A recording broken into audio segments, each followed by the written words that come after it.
तो friends, lens बनावट के बेसिस पे और इमेज फॉर्मेशन का जो एक्शन होता है उसके बेसिस पे हम लोग दो कैटेगरी में बांटते हैं। एक है आपका कॉन्केव लेंस और एक होता है कॉन्वेक्स लेंस। हम लोग इस सेशन में ये बात करने वाले हैं कि क्यों हम कॉन्वेक्स लेंस को मैग्नीफाइंग ग्लास कहते हैं और ये मैग्नीफाइंग ग्लास के रूप में किस तरीके से यूज होता है, इस्तेमाल होता है। कॉन्वेक्स लेंस को हम बर्निंग ग्लास भी कहते हैं, लेकिन इस सेशन में केवल बात करेंगे क्यों हम कॉन्वेक्स लेंस को मैग्नीफायर या तो फिर मैग्नीफाइंग ग्लास कहते हैं और किस तरीके से हम इसे यूज करते हैं एज ए मैग्नीफाइंग ग्लास। तो मान लीजिए कि हमारे पास ये कोई प्रिंसिपल एक्सिस है, ये प्रिंसिपल एक्सिस, और यहाँ हमने एक वर्टिकल डॉटेड लाइन ड्रॉ किया है जो कि प्रिंसिपल एक्सिस पे परपेंडिकुलर है। ये परपेंडिकुलर है, मतलब ये 90 है यहाँ पर। ये अगर नहीं होगा तो आप समझ लीजिएगा कि परपेंडिकुलर है। अब देखिए यहाँ पे ये ऑप्टिकल सेंटर है, इससे जितनी डिस्टेंस पे इस तरफ एक फोकस होगा उतना ही डिस्टेंस पे इस तरफ भी होगा, और जितना डिस्टेंस इधर होगा उतना ही यहाँ भी होगा, उतना ही आपका इधर भी होगा। ये आपको माप करके बनाना पड़ेगा। चलिए मैं यहाँ पे इसे लिख देता हूँ F2 और इसे मैं लिखने वाला हूँ 2F2।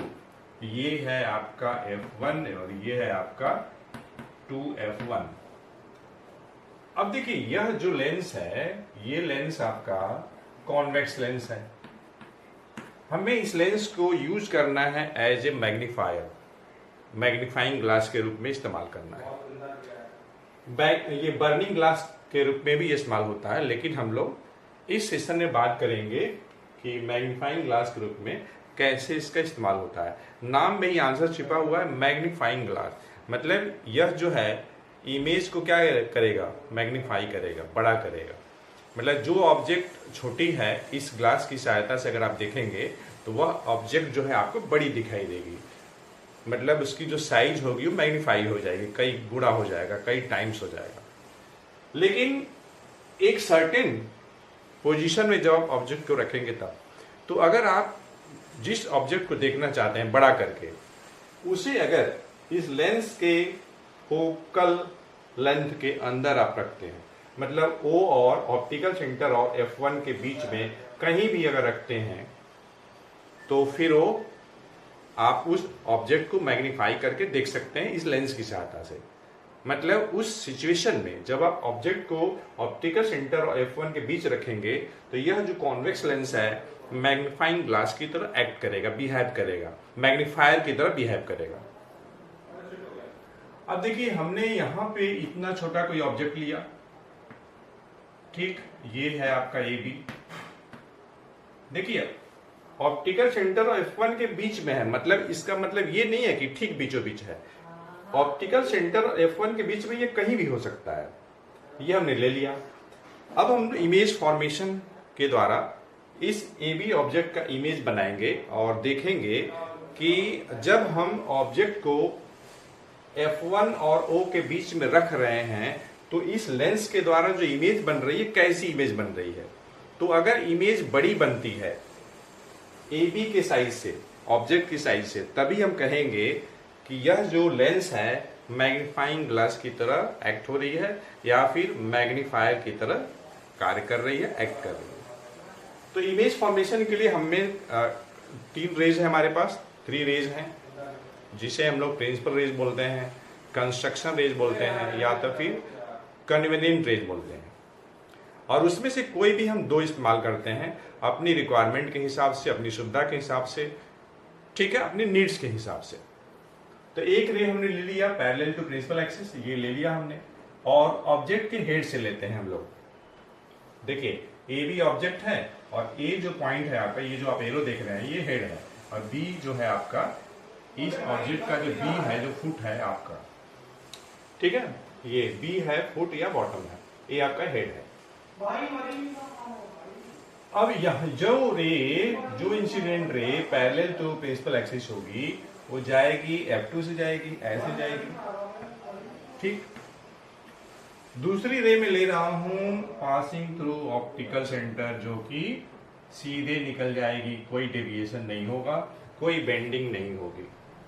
अब ये दोनों रे रिफ्रैक्टेड रे है, तो अगर इन्हें हम आगे बढ़ाते हैं इस डायरेक्शन में तो कहीं मिलेंगे नहीं, लेकिन अगर हम इन्हें पीछे की तरफ बढ़ा दें, अब देखिए मैं पीछे की तरफ बढ़ा रहा हूं, हो सकता है ये टेढ़ा मेढ़ा भी जाएगा, तो आप इसको सीधा समझिएगा, ये मिले गया। मैं इसे भी पीछे की तरफ ले जा रहा हूं, स्केल रख के आप मिलाइएगा तो बहुत अच्छे से बनेगा, ये मिलेगा। जो प्रोड्यूस पोर्शन है उसको आप डॉटेड दिखाइएगा, मैं अब इसको डॉटेड कर दे रहा हूं, केवल प्रोड्यूस पोर्शन को, दोनों का।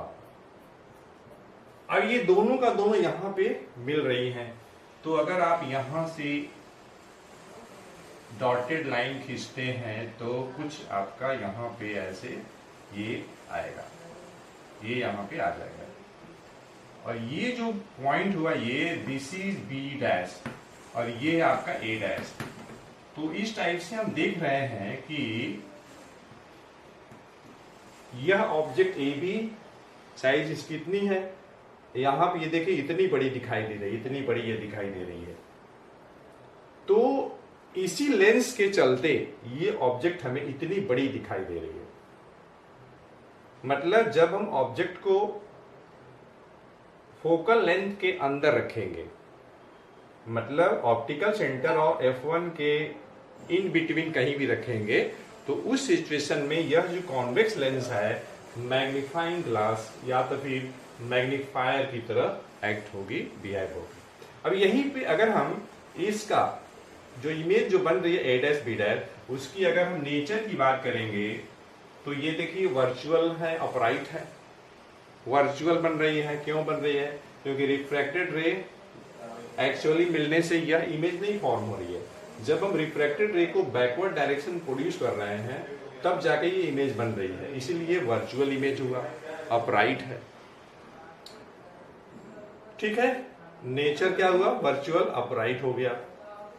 तो इस टाइप से हम देख रहे हैं यह जो लेंस क्या है, लेंस जो है कैसा काम कर रहा है? यह लेंस काम कर रहा है मैग्नीफाइंग ग्लास की तरह या फिर मैग्नीफायर की तरह एक्ट हो रहा है।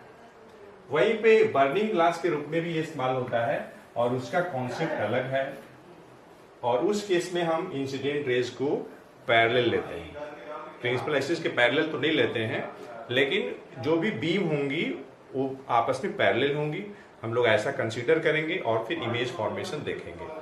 तो उस केस में हम देखते हैं कि यह जो कॉन्वेक्स लेंस है एक ही पॉइंट पे सारा का सारा रिफ्रैक्टेड रे को कन्वर्ज कराती है, और अगर उस कन्वर्जेंट पॉइंट पे अगर आप एक पीस ऑफ पेपर रखेंगे तो एक समय के बाद वह पीस ऑफ पेपर जलने लगता है।